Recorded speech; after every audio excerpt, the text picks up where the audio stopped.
많은 얘기를 했습니다. 조국 전 장관이 이렇게 말씀을 드렸죠. 어디에서? 김어준 씨의 유튜브 방송에서 오늘 오전에 많은 얘기를 했습니다.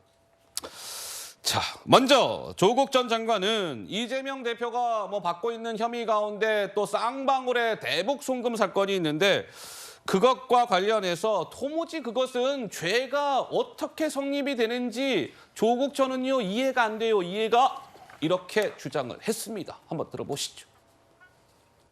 이게 연결이 안 되지 않습니까? 이재명, 송명철 같은 경우 만난 적도 없고 알지도 못하고 송명철과 이재명 대표의 관계가 경제공동체가 아니고 그러니까 김정은 위원장까지 가지도 못하는 거죠. 송명철에게는 그런 스마트폰 사업이나 방북을 결정한 권한이 없다. 그런데 어떻게 제3자 뇌물죄가 되냐는 것이지. 이재명 대표에게 대해서도 일종의 친북 이런 이미지를 씌우기엔 좋았던 그런 거가 보이는데 재판만 좋게 5년 걸리지 않을까. 최종 판결에서 무죄가 나더라도 그 기간 동안 대선도 이루어질 것이고 이재명 대표는 기소의 족쇄에서 벗어나지 못하도록 만들겠다는 설사 무죄가 나더라도 법리적으로 웃기지 않습니까? 이해하기 좀 힘들죠. 제가 이렇게 쭉 듣다 보니까 저희 고정하셔도 될 것 같아요.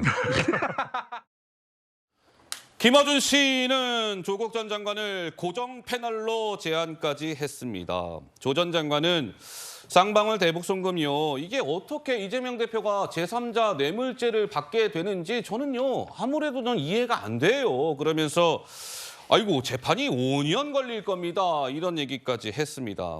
이재명 대표를 약간 보호하는 듯한 발언을 한 조국 전 장관. 본인의 거취와 관련해서 특히 내년 총선과 관련해서 조 전 장관이 그동안에도 몇 차례 얘기를 했잖아요. 그런데 오늘은 확실히 한 발 완전히 더 나간 발언을 했습니다. 총선 출마와 관련해서 말이죠. 이렇게요. 들어보시죠. 명백히 부당한 일들도 있었잖아요.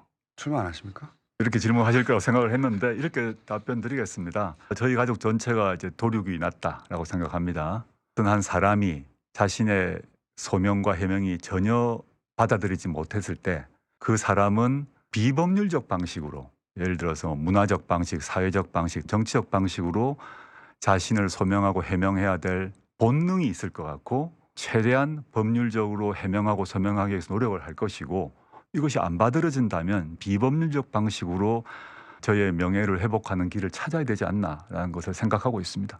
하실 수도 있다는 얘기네요. 거기까지만 얘기할까요? 네, 그렇게 하시죠. 어떤 결론을 내시면 여기 와서 제일 먼저 말씀하셔야 돼요. 그렇게 하겠습니다. 글쎄 웃음소리가 커요.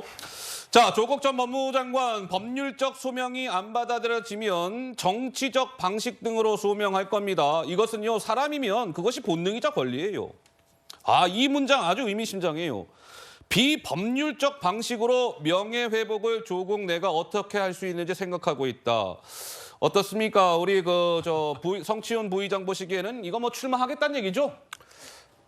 시기의 문제이지 일단 마음은 거의 굳히신 것 같네요. 굳힌 것 같죠? 발언으로 봤을 때는 일단 시기를 고려하고 있다. 왜냐하면 지금 조건을 붙이지 않았습니까? 법률적 소명이 안 받아들여지면 그것이 언제까지 법률적 소명으로 노력을 하실 건지에 대한 언급이 정확히 없으셨기 때문에 그에 대해서는 없다고 보고요. 저는 일단 조국 전 장관의 출마 여부는 본인 개인의 자유이고 또 지금 일부 지지층으로부터 또 지지를 받고 계신 분이기 때문에 본인의 판단에 따라서 하실 거라고 생각을 하고요. 방금 앞에서 말씀하신 그 재판에 관련된 말씀에 대해서 좀 한마디를 얘기하고 싶은데 저는 이 이재명 대표의 이 관련된 재판들이 이제는 검찰의 시간에서 재판부의 시간으로 넘어왔습니다.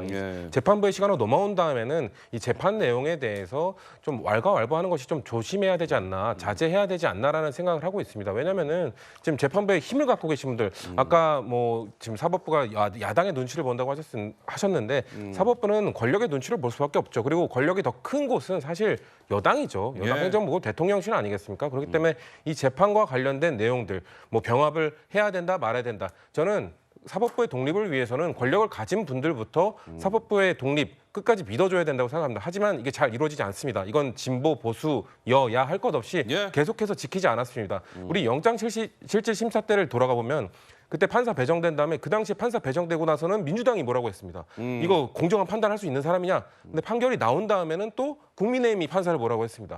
그런 것들이 저는 잘못됐다는 것이죠. 이번에도 병합이 되면 민주당을 위한 곳이고 그 법원이 되지 않으면 국민의힘을 위한 재판부입니까? 저는 이런 식으로 정치권에서 계속해서 사법부의 독립성을 저해하는 발언들을 하는 것은 좀 옳지 않다. 자제를 해야 된다고 생각합니다. 일전에 뭐 조국 장관 이제 총선 출마 뭐 이걸로 돌아와서 제 기억에 조정원 의원님께서 1주 전쯤 됐을까요? 2주 전쯤 됐을까요? 제가 그 기억을 해요. 아, 조국 장관 이렇게 얘기한 거 보니까 아마 조국이라는 사람이 총선 출마를 하기로 마음을 굳힌 것 같습니다라는 얘기를 한 2주 전쯤에 하셨어요. 그 촉이 틀리지 않았네요. 예, 점점 뭐 확률적으로 올라가고 있죠. 뭐 이제는 총선 출마 선언을 해도 놀랍지 않은 상황까지 발언을 하신 것 같습니다. 예. 저는 근데 방금 하신 그 언론의 인터뷰를 보면서 섬찟했고요. 예. 어떻게 보면 천인공노할 발언을 했다라고 생각합니다. 천인공로요? 예. 오. 법률적으로 소명이 안 되면 정치적 방법으로 소명을 해야 된다. 어떻게 이런 발언을 할 수 있습니까? 우리 국민들이 자신의 억울함이 법률적으로 드러나지 않으면 문화적으로 정치적으로 소명을 해야 된다? 아니, 법치주의 근간을 무너뜨리는 거예요.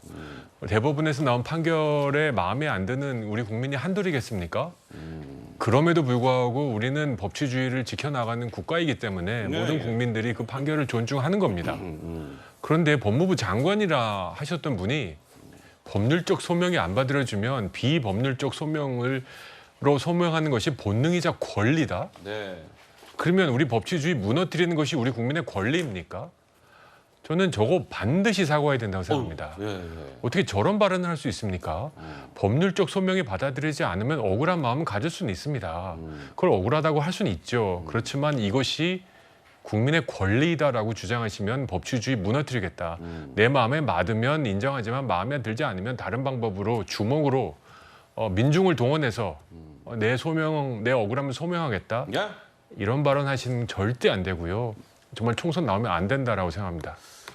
그런데 저는 조국 장관이 최근에 왜 이제 명예회복이라는 얘기를 여러 번 합니다. 근데 장해찬 최고께 질문을 드릴 건데, 그러니까 정치인들의 명예회복이라는 것은 과거에는 그랬죠. 뭐 어떤 이제 막 권력의 압박, 막 핍박을 받고 억울하게 뭐 감옥살이를 한다든지 뭐 이런 경우에 명예회복을 이야기합니다. 그런데 조국 장관 같은 경우는 민주화 운동 뭐 이런 거가 아니죠. 자녀 입시 비리 뭐 이런 것들로 관련해서 부인은 대법원으로부터 확정 판결을 받았고 본인도 지금 항소심 재판을 받고 있어요. 그런데 명예회복을 줄곧 이야기하는 조국 전 장관 일각에서는 어색하다 이런 얘기가 나오는데 좀 어떻게 보세요? 그러니까 어떤 명예가 회복된다는 거죠. 또 공공의 이익에 기여하려다가 뭐 절차상의 오류로 실수로 이런 사법적 판결을 받게 됐다면 명예회복하겠다라는 말을 이해하려고 노력할 수 있겠지만 예. 이건 철저하게 사익을 추구하다가 사법적 판결을 받게 된 거잖아요. 만약 조국 전 장관이 민주당 간판으로 또는 무소속으로 출마해서 국회의원 당선이 되면 조민 씨의 표창장이 갑자기 허위가 아니라 진짜가 됩니까?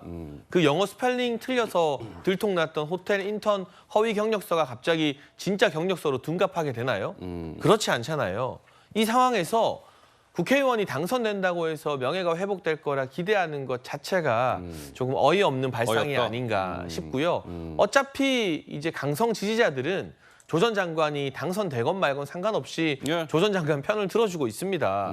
그러면 당선된다고 가정했을 때 그 외에 다른 분들이 야 조국이 국회의원이 됐으니까 그 허위 표창장과 인턴 경력서는 큰 문제가 아니었구나라고 생각하실까요? 예. 오히려 양극단으로 갈라진 대한민국 진영 정치를 더욱더 혐오하게 되겠죠. 예. 지금 조 전 장관이 해야 될 일은 막 김어준 씨 방송 나와서 과격한 언어로 정부 비판하고 총선 출마 시사하는 게 아니라 진짜 낮은 자세로 반성하는 게 아닐까 싶은데요. 사실 정무적으로만 따지면 조 전 장관의 출마는 국민의힘의 크나큰 호재입니다. 호재다. 제가 몇 달 전에는 뭐 새벽 기도라고도 하고 싶다. 맞아요. 새벽 출마하라고 기도라고 막 그랬죠. 예. 이런 발언까지 했었는데 예. 이건 철저하게 정무적인 거고요. 한국 정치의 발전을 위해서는 나오시면 안 되죠. 나오면 안 된다. 이렇게 사익을 추구하다가 사법적으로 판결받은 분이 정치 나오는 그런 명예회복의 수단으로 국회의원 선거가 이용되는 것은 너무 큰 비극이라는 생각이 듭니다. 알겠습니다. 자, 조국 전 법무부 장관 오늘 오전에 김어준 씨 유튜브에서 딸 조민 씨 관련된 이야기도 했습니다. 자, 이렇게 얘기합니다. 조국 내가요. 나의 딸과 함께 최근에 밤에 산책을 했습니다. 그런데 이런 대화를 내가 내 딸 조민과 나눴습니다. 점점점 그 스토리가 등장합니다. 들어보시죠. 한참 딸내미 이름이 거론되고 할 때 밤 산책을 했습니다. 예방주사 차원에서 이러이러한 나쁜 일이 발생할 수 있다 얘기를 쭉 했는데 딸내미가 저를 딱 보더니 아빠 나 네일 아트 잘해. 그렇게 되면 저런 네일 아트 샵 내가 개설해가지고 잘할 거야. 걱정하지 마. 딱 이러더라고요. 한편으로는 안심을 하면서도 한편으로는 상당히 좀 슬펐죠. 제가 조민 씨 사태 초기부터 만나봤는데 아빠보다 훨씬 낫다. 저보다 용감한 녀석이라고 생각하고 있습니다. 애비로서 상당히 힘들었죠. 그 유죄 판결이 난 표창장을 제출했다는 것 그 자체만으로 취소할 수 있다라는 결론으로도 이어졌기 때문에 딸도 맨 처음에는 이해를 잘 못했죠. 저도 좀 난감한 마음이 들었는데 저희 딸내미는 빨리 정리를 한 것으로 보입니다. 뒤를 돌아보지 않고 주어진 상황을 씩씩하게 상대한다. 이거 누구 닮은 겁니까? 아빠 닮은 거 아닌 것 같은데. 모르겠습니다. 김어준 씨 오늘 웃음소리가 커요. 예, 그 부분만 뭐 편집이 됐는지 모르겠으나 어찌됐건 오늘 조국 장관은 조민 씨의 딸이 왜 동양대 표창장을 내가지고 최근에 부산대 의학전문대학원 입학이 취소된 것과 관련해서 약간 뉘앙스는 그 취소된 것을 아빠인 조국 나는 100% 받아들이기가 좀 어려워요라는 취지로 얘기를 합니다. 어떻습니까? 우리 두 분 중에 어느 분이 말씀을 주시겠어요? 예, 그 조국 예. 전 장관이 뭐 이런 말도 방송에 나오더라고요. 가족들이 뭐 한 1000일 넘게 못 만나다가 오랜만에 만났다. 그러니까 인정주의로 봤을 때, 예. 인간 대 인간으로 봤을 때 참 슬픈 일 아니겠습니까? 법적으로는 어떤 결과가 나올지 모르겠지만, 하지만 조국 전 장관으로서는 그런 것 같아요. 본인 주변이나 언론이나 그리고 본인이 쓴 책도 뭐 30세가 넘었다고 해요. 그래서 본인의 의견과 상황에 대해서 공감을 해주시는 국민들이 많이 있기 때문에 이런 것에 대해서 본인도 한번 판단을 받아보고 싶다라는 취지로 여러 가지 말씀을 하시는 것 같은데 네. 일단 저는 어쨌든 우리 대한민국이 조국의 강을 넘었으니 또 이것은 더 지켜볼 일이다 이렇게 생각하고 있습니다.